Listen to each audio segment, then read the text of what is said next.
Name is Howard L. Ballard, and it's spelled out Howard, and Ballard is Ballard. Ballard. Yes. Right. What is your birthday? My birthday is July 25. I was born in 1930. 30. Where were you born? I was born in Argyle, on a farm outside of Argyle, Wisconsin. Argar? Argyle. Could you spell it?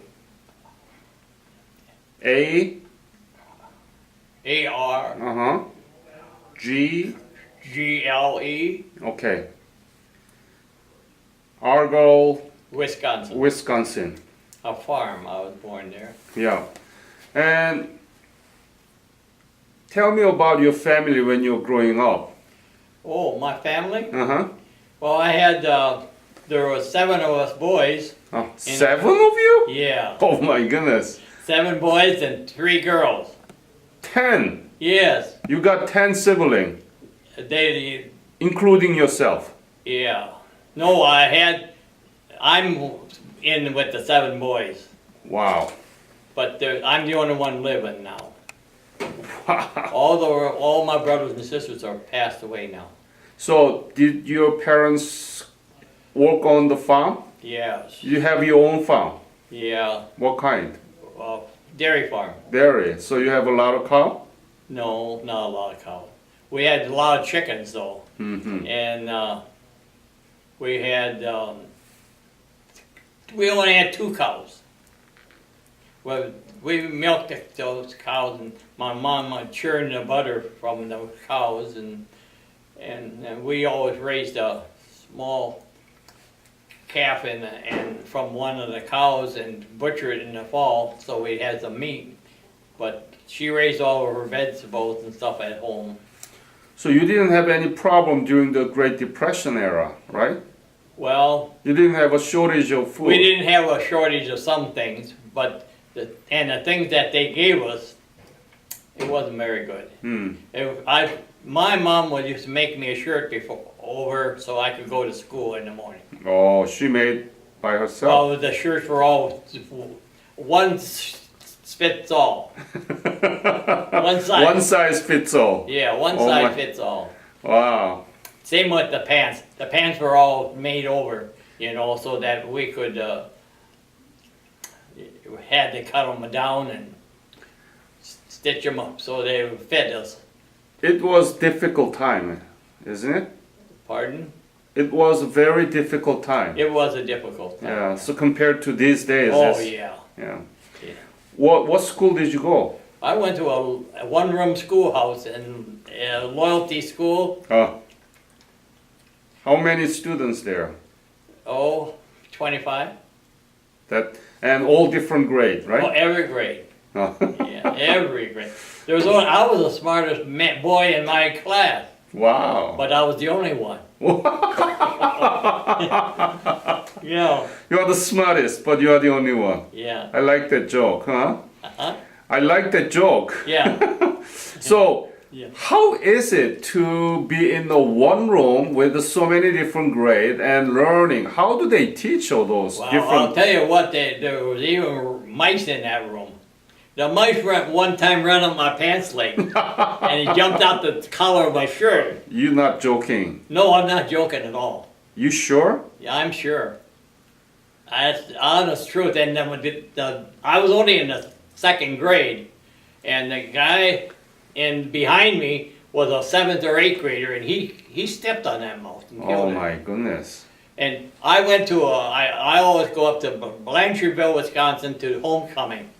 And I walked in there a couple years ago, and this lady, she was older than I was, and she said, I recognize you. I know who you are.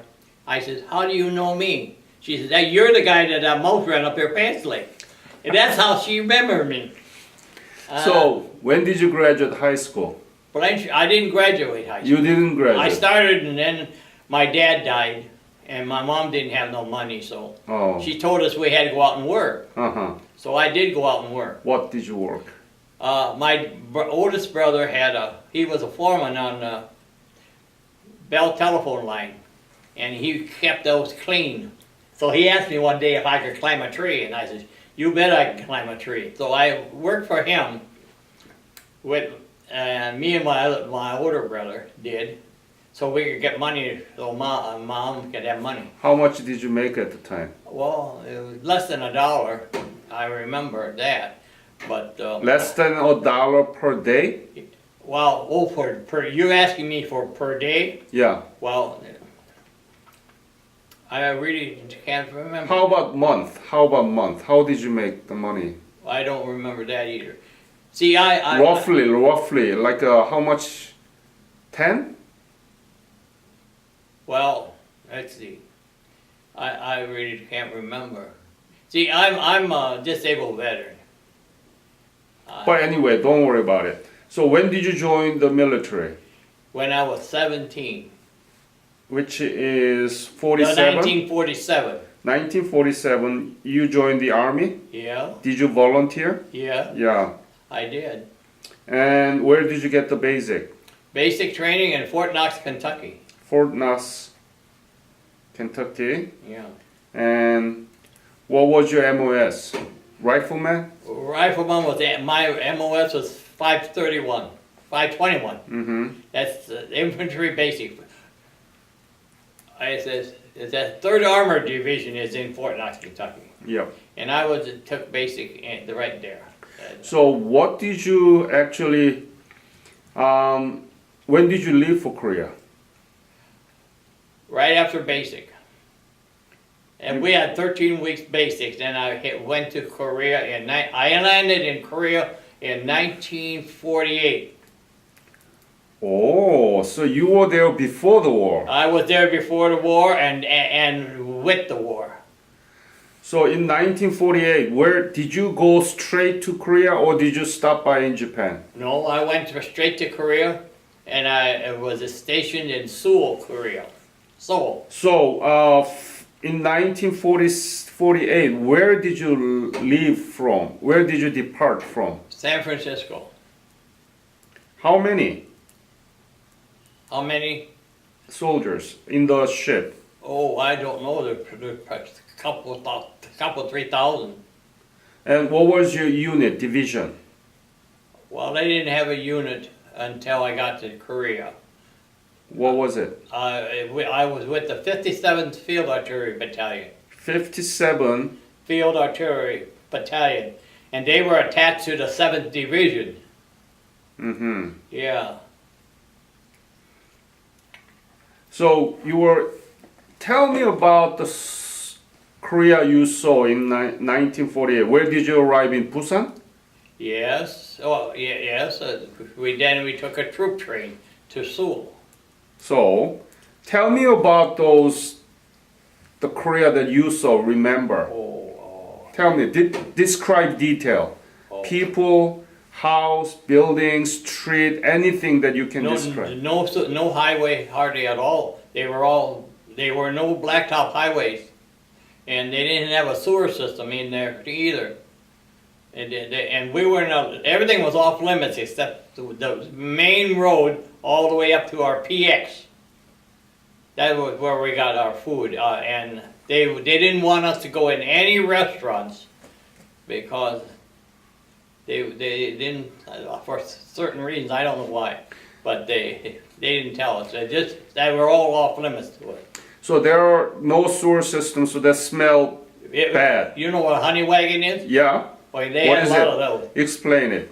A honey wagon is human waste in there, and they would take that honey wagon and load it up. We had, even from our barracks, big old 50-gallon drums, and they would put them in their honey wagon, and they'd take it out to the fields, and they would had a big hole there in the ground, and they kept it where they kept it. And when their plants got growing, they would put it on the field. It's a fertilizer. Oh, fertilizer. Yeah, that's what it was. Yes. Smell bad, right? Bad. What about people? Do they live good or bad? I guess there were some good ones. They live good, but not a lot of them. They were poor, right? They were poor. You bet they were poor. They didn't have very many. I'll tell you a story. Mm-hmm. I was training. What I was doing is I was training the South Korean men, about 12 of them, to be officers in artillery. Yeah.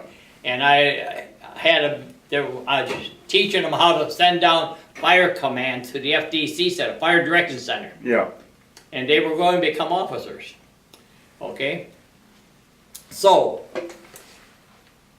every morning I'd walk up on that hill. I was only 18 years old. Yeah. And there was a brigadier general. I remember that. He was the only officer in the Korean Army then. Korean? In the Korean, he was in the Korean. Korea didn't have an army then. Yeah. Because they were governed by Japan for 40 years or something like that. And they hated the Japanese. They didn't like them. Well, Japanese didn't treat them right either. They took away everything that was of value and took it back to Japan, you know. Yeah. So they didn't like that. Right. And I don't blame them. They were... So anyway, they would have to salute me. Every morning I walked up on the hill, they would salute me. Well, and then one morning this one of those guys didn't salute me, and that brigadier general saw that. And he made him run around that parade field with his pack on till he fell. I thought that wasn't good. Mm-hmm. But it very strict discipline. Korean brigadier general. You talking about Korean? Yeah. Korean general? Yeah. What's his name?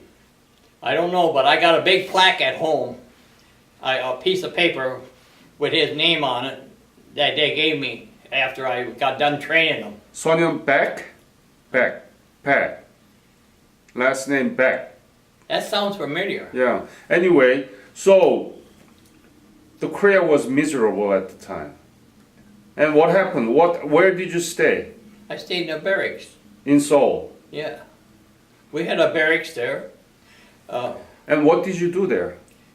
Training Korean people? I got to train the Korean the Korean officers. Yeah. They weren't officers yet, Mm-hmm.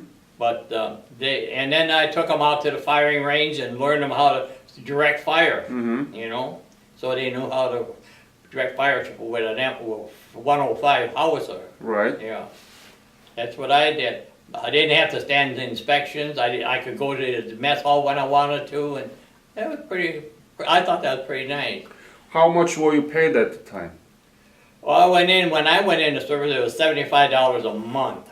But I took an allotment check out. I was going to send it home to my mom, Mm-hmm. and then they put money in with it. The government did, and I only drawed $13.50 over the board. Were there any PX there in Seoul? Yeah, but you didn't need no money. Right. You didn't need no money. Everything was given to you anyway. Did you know any Korean people at the time? I got to know some. Mm. I got to know this one guy that I was training to be an officer. Mm-hmm. And he told me he had 2 wives. Yeah. I said, how do you take, I can't take care of, wouldn't take care of 1 wife, but I have 2. He said, well, if you got the acreage, if you had he had a kind of control over an acre and a half of ground. Well, he said that he took a pig over to this farmer and gave him that pig for his daughter. Yeah. And then he said he kept his daughter for 2 weeks. And if he didn't like her, or couldn't get along with her, he could take her back and get his pig back. Oh my God. Are you sure that Sure. you heard from That's him? sure. Oh boy. So that's how Korea was at the time. Yeah. So when did you leave Korea? Well, Sigmund Reed was president of Korea at that time. Sigmund Reed. Yeah, in 1948 he was elected. Yes. He was. Yeah. And so In 1949, first part of 49, he wanted everybody all the soldiers out of Korea. Yeah. He sent the 7th Division to Hokkaido, Japan to be, and we was out on the ocean. We didn't know where we was going. Mm-hmm. So finally, one morning, they wouldn't tell us either. So you went to Hokkaido. I went to Hawaii. Ah. I went to Schofield Barracks, Hawaii. Very nice. Oh, they had beautiful. It was beautiful there. Yeah. So you stay there? I stayed there for. I re-enlisted while I was there so I could stay. For 1 year. If I wouldn't have re-enlisted, I would have missed Korea. Mm. That war in Korea. So when did you go back to Korea? Well, I was on my way home for a discharger, and I was out on the Pacific Ocean, and we heard over the loudspeakers that the Korean War started. Huh. The North Koreans came across North Korea came across it and the 38 parallel, and they were at war. But you know, they actually didn't start that war. Right. Who do you think started that war? North Korea. No, it didn't. No, What do you mean? they didn't. They had to get permission from Russia. Right. Yeah. Russia wouldn't give them permission for a long time, and finally Russia said, "Well, we'll give you the tanks and the ammunition, but you'll have to fight it yourself." Yeah. They wanted to make it one Korea. And if Russia wouldn't have given them permission, there would have been no war. Exactly. That's the way. How did you know that? Oh, I knew that. How? Because I know Russia controlled all the communist countries. How did you know that? That's the way it is. Yeah. So, you were on the way to your home, and it was in the ocean, in the Pacific. Yeah. And you learned from it. Yeah. So what happened?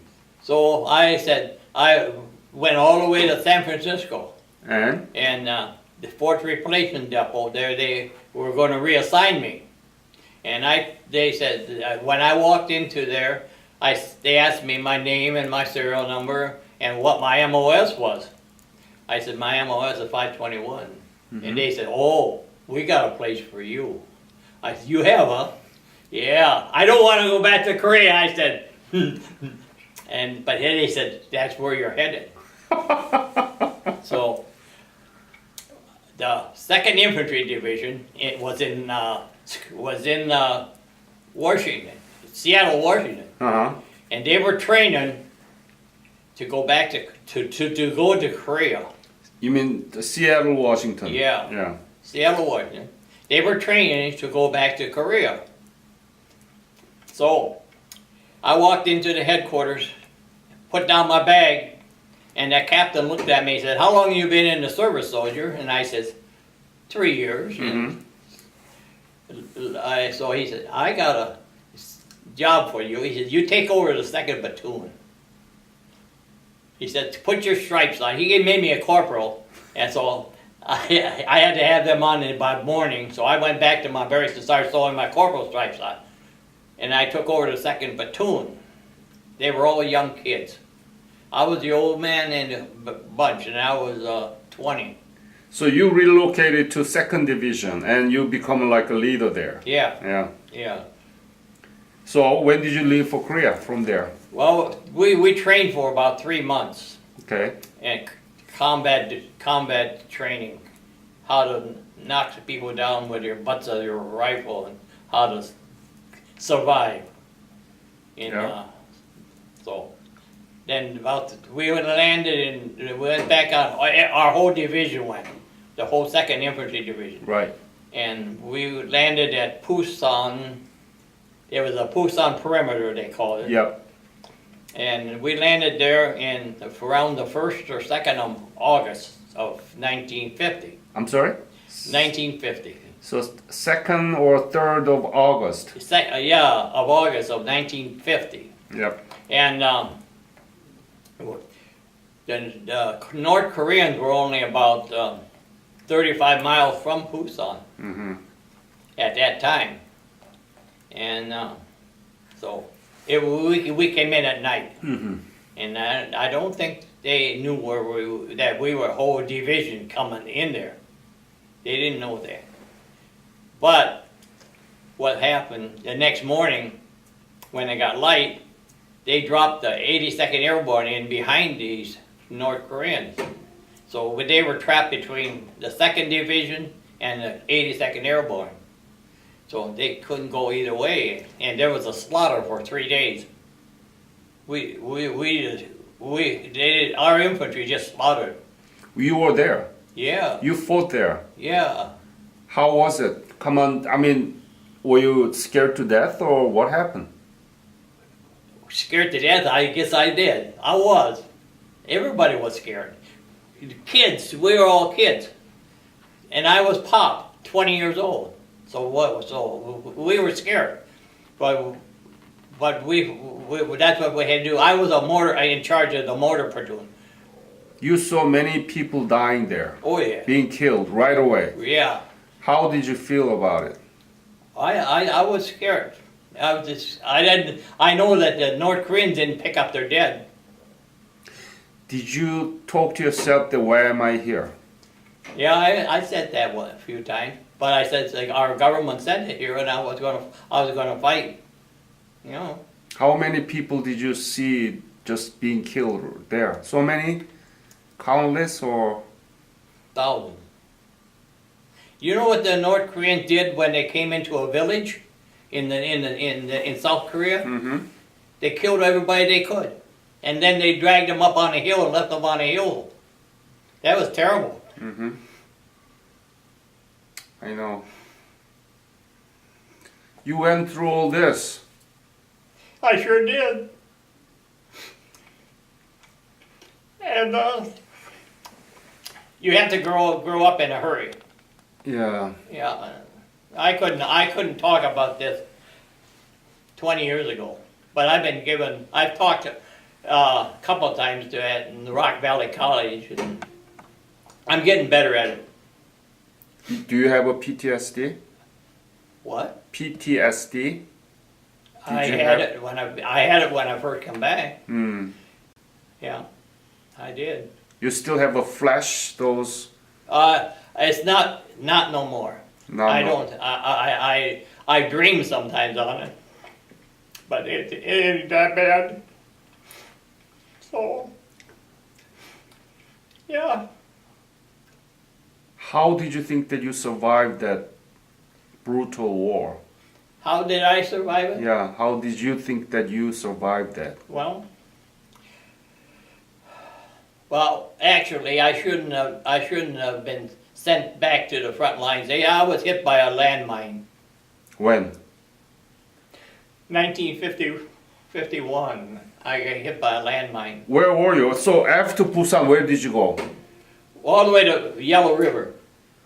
Okay, so you were not in the Incheon landing, but you moved to north, right? We moved north. Yeah, we went all the way to Pyongyang and all the way up to the Yellow River. And tell me about when you enter into the Pyongyang. When was it? When did you go into the Pyongyang? Right, that was in November. I think it was around Christmas, around October, late October. It was around Thanksgiving time. Thanksgiving time? Of 1950. Yeah. And how was the battle when you entered the Pyongyang? It was already... Oh, they turned a bunch of rats on us. There were a lot of scientists up there, and they said that we captured a White Russian. So there was not much resistance from North Koreans, right? No. Yeah. But they were smart. Because the Chinese came in and the North Koreans went into China and Mongolia, and 'cause and our general said that the war was, MacArthur said, the war is over. He said that we had no resistance for over a week and a half. And we just kept moving on, no resistance. So you thought that you won the game, right? Yeah. Yeah. Yeah, but that was a fake. And MacArthur told you guys that you're going to have a Christmas back home. Yeah, they did. They said that's why they didn't issue us no winter clothes. We spent the whole winter in summer clothes. So did you see the Yalu River? Yeah, How big was it? it's pretty good size. And it was froze over, and they were coming across on the ice. And see, MacArthur wanted to bomb that ice.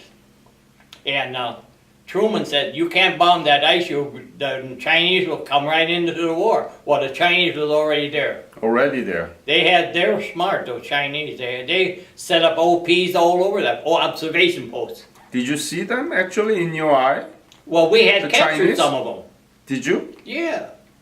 By yourself? No, not by myself. Did you see any Chinese soldier captured at the time? Yeah. You saw them I saw them captured, sure. in your eyes. Yeah. When was it? In early November or late October? It was November. November? Yeah. Around Thanksgiving time. So you knew that Chinese were there, Sure.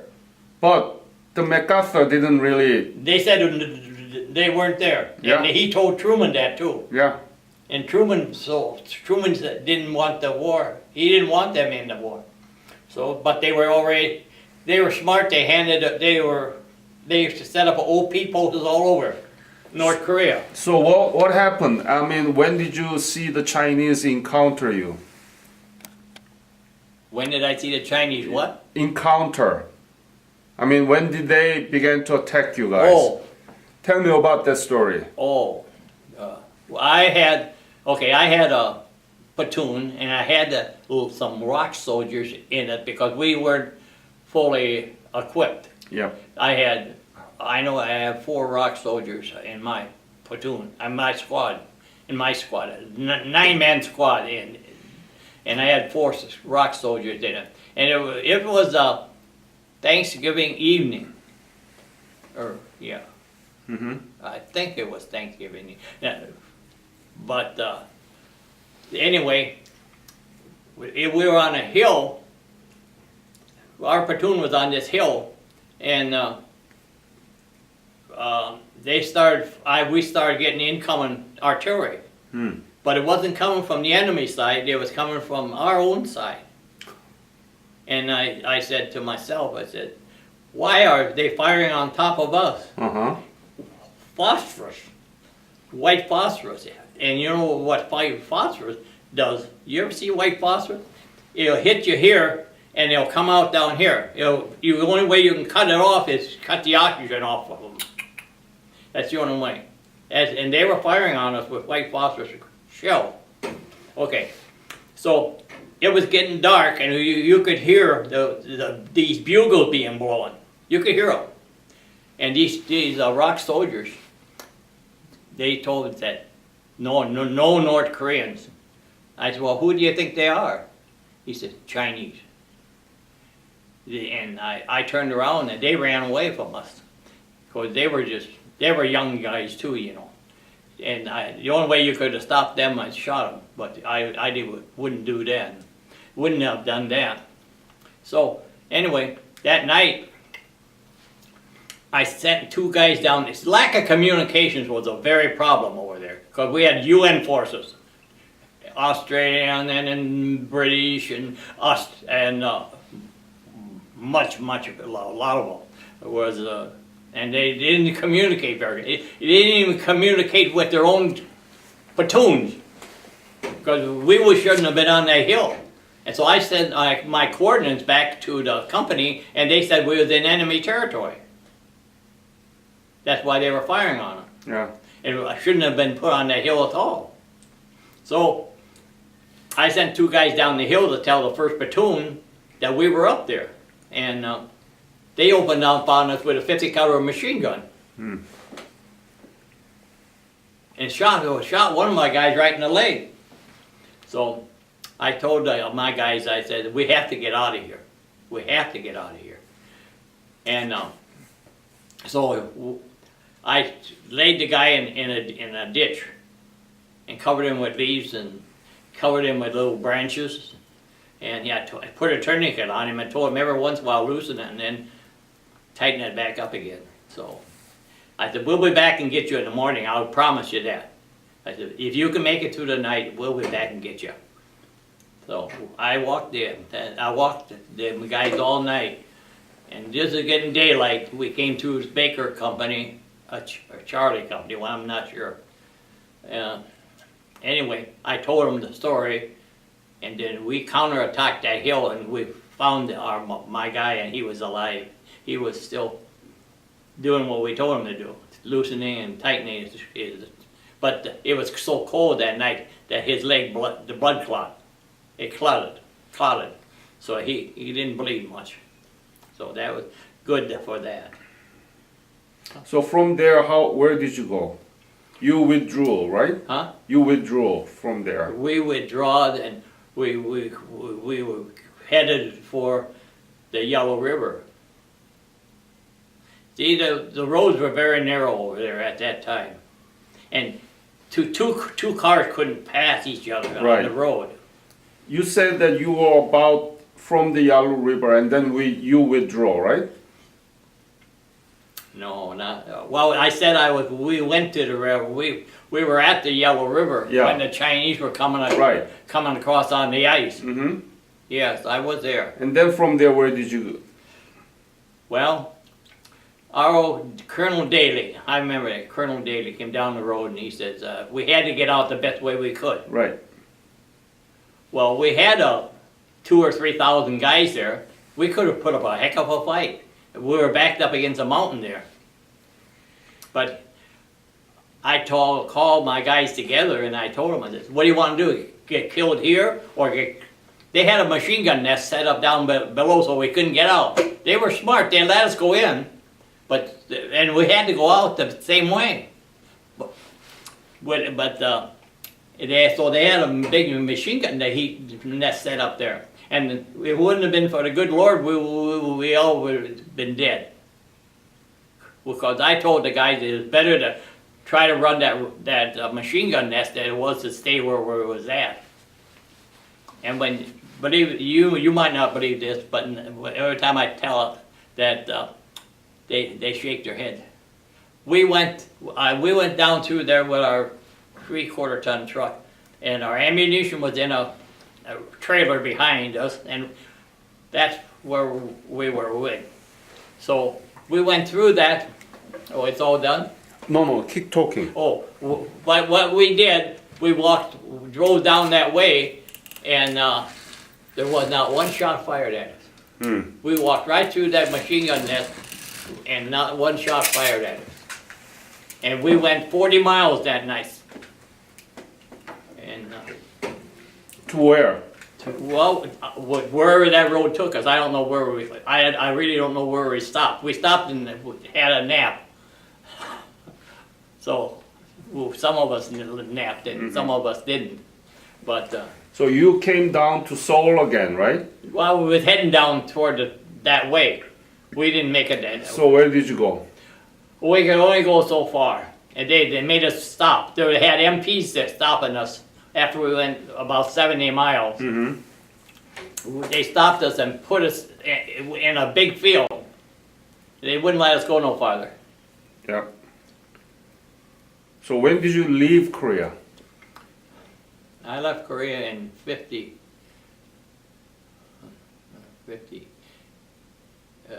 The last part of 51, I think it was.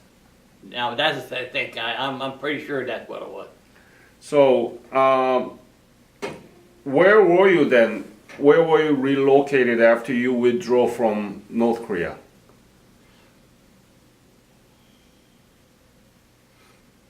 Let's see. Well, we were below the 38 parallel. Yeah. Someplace.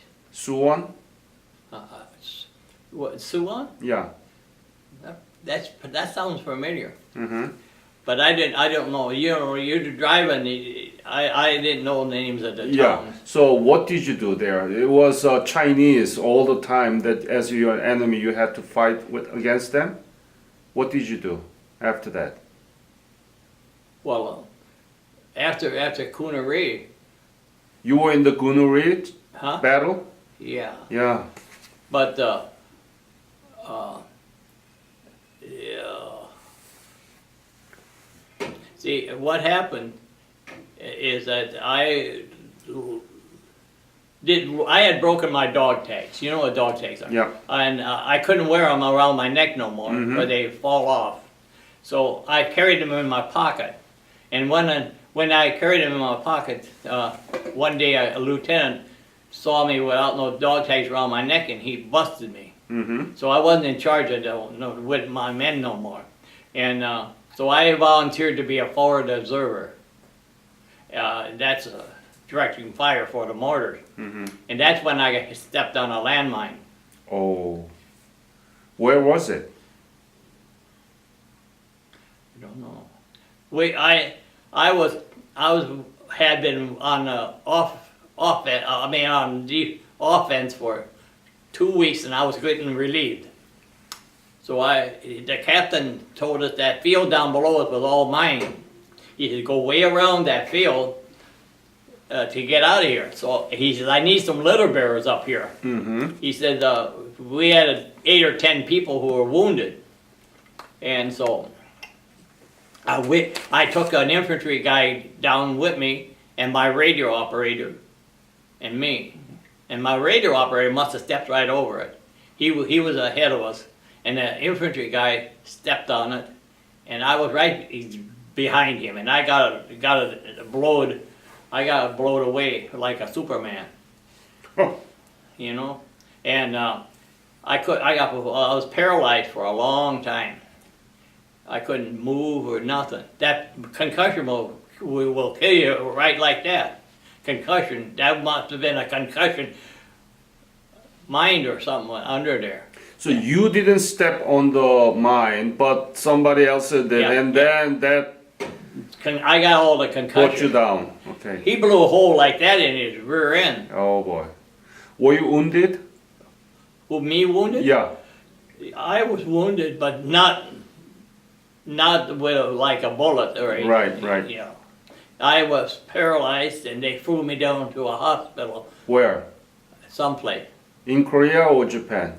No, in Korea. In Korea. Yeah. Huh. And I stayed there for quite a while. The MASH unit? Huh? MASH unit? It was sort of like that, yeah.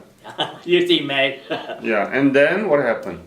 Well, after I don't know how long, because I don't remember it, I started moving. And then after I started moving, I started walking. I could sit up, and I don't know how long it took me to be able to walk. But once I started walking, they told me I had to go back up to my unit. And I didn't even know what my job was up there. I don't remember. See, I should have been sent to a mental hospital. What I should have been. Probably Japan or someplace. Yeah. But I don't know. But then I got up there, and all the people that I came over there had rotated out. Mm-hmm. They've gone home, and nobody knew who I was. They said, well, who are you? Well, I said, I'm one of the forward observers that have been calling back for fire. You a forward observer? Yeah, I was. I said, well, you have to train your own replacement, they said. I said, Give me a break. I didn't even know what it was. That's... I didn't know. So I told the captain, I can't do that. I don't remember. So I still don't remember that. I don't remember how. Mm-hmm. I probably could. It would probably come back to me once I did, you know. Yeah. But I don't know. All I wanted to do was get out of there. Yeah. I wanted to come home. Yep.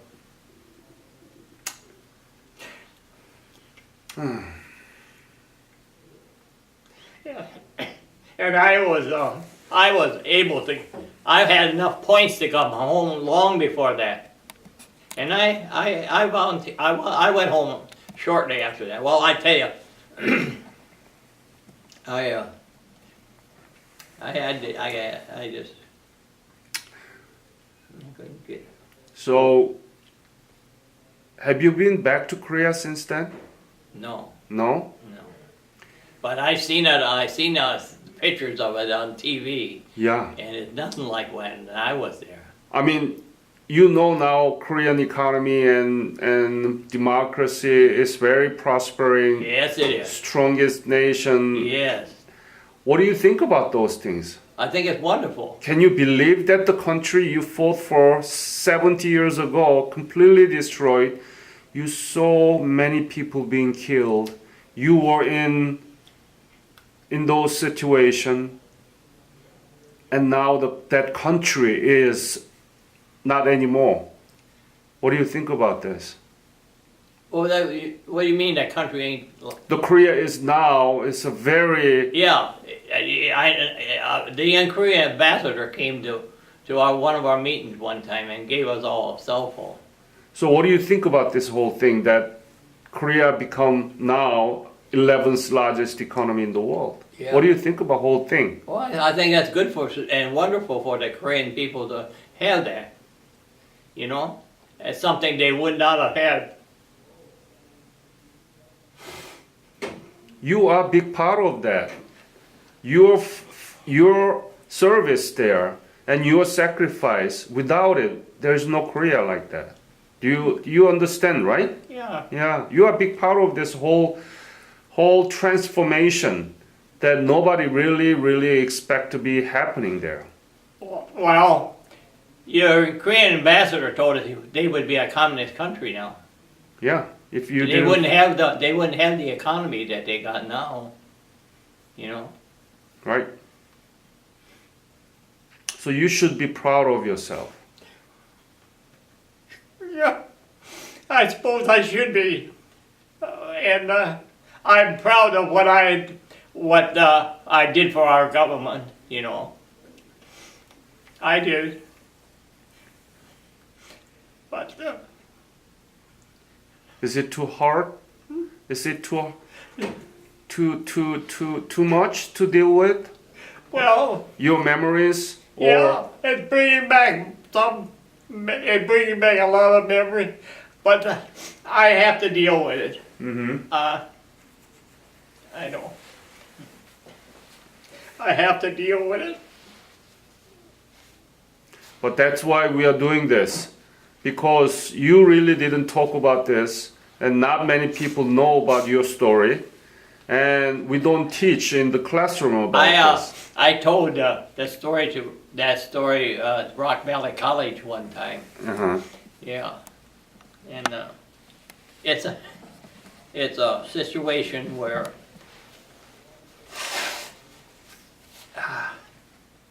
that a 20-year-old child, I call him but it's not a child anymore.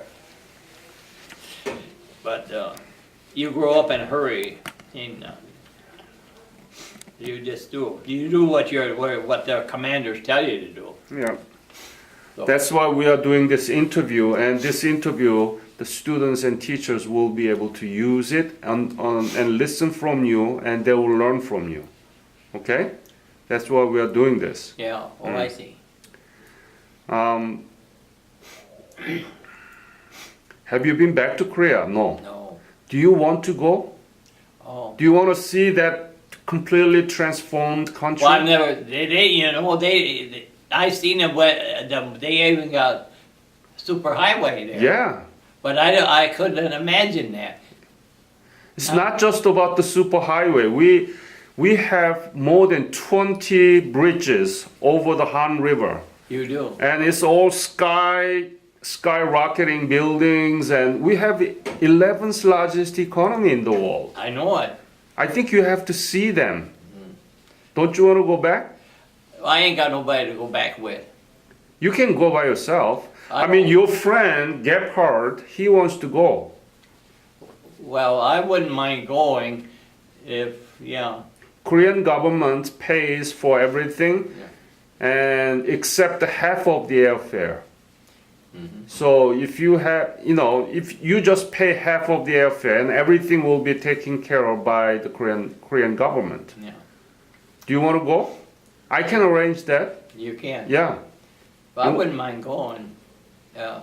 If it's, I wouldn't, it would be different than when I was there before, I know. You have to see how Korea became the one of the advanced country in the world, Yeah. and you will not going to believe in your eyes that what you are going to see there. Yeah. Did Charlie want to go back? Yeah. He would. Yeah. He hasn't been back, huh? Huh? He hasn't been back, has he? Charlie didn't go, hasn't been back. No. He wants to go back. He was at Chosen Reservoir. Yes. Yeah. I think two of you will make a good friends and go back to Korea and see how Korea has changed. Yeah. You will love it.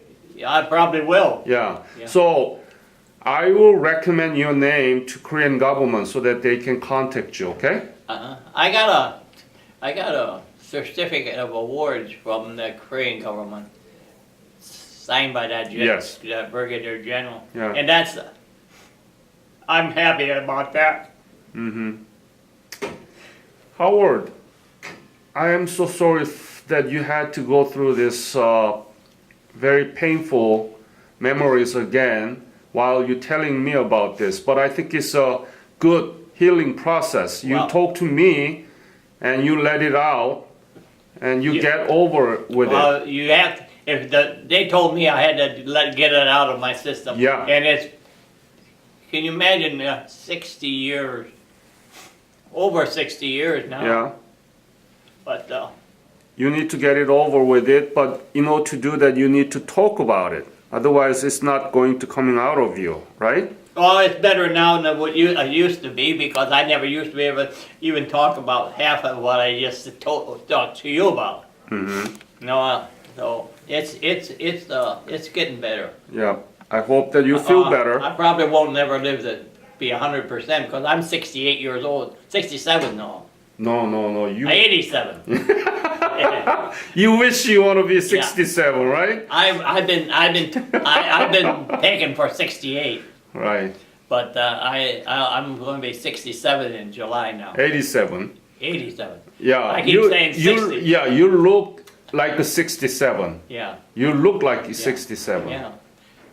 Well, You are the one of very few who were in Korea before the war. Yeah. So I really want to Yeah. recommend you to go back to Korea. Yeah, I was there. I know what it was like. Yeah. Can you imagine? I seen a 3/4 ton truck now this is before the war. It hit a dog, and you know how many people went out and got that dog, Yeah. and See, that's how poor Korean was at the time. yeah. They had something to eat. There was a big hole in this side of this hill where you know what Kujiyama. You know Yeah. what Kujiyama is? They lived in there. And now we are giving money to other country. Can you The believe that? little boys used to say chocolate. Yeah. And we would give them candy. They wanted candy. Yeah. Kujiyama, that's sort of a thief. Yeah. But I now, learned to talk a little Korean. Yeah. And I want to see if I want to say it right. Haven't said any words in it for a long time. I know. I'm going to say thank you very much. 고맙습니다. 고맙습니다. Yes. Very good. Yeah.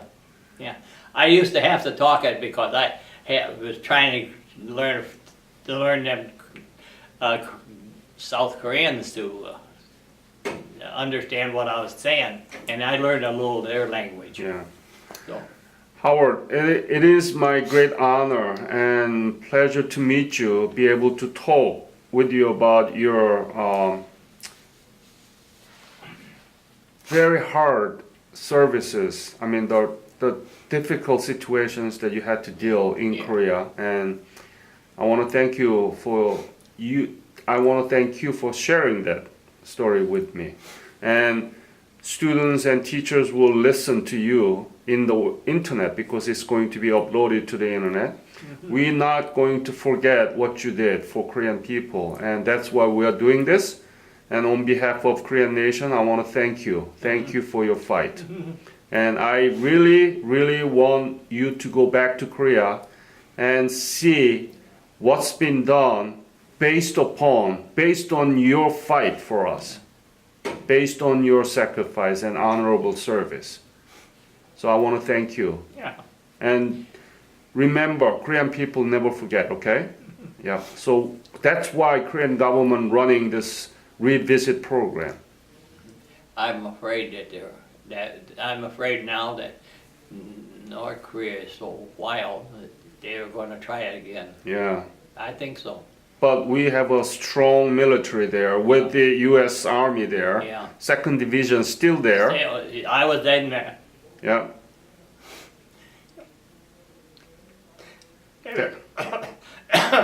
Yeah, that's one thing I'm a little afraid of it right now. That guy up there in North Korea, he don't know. Yep.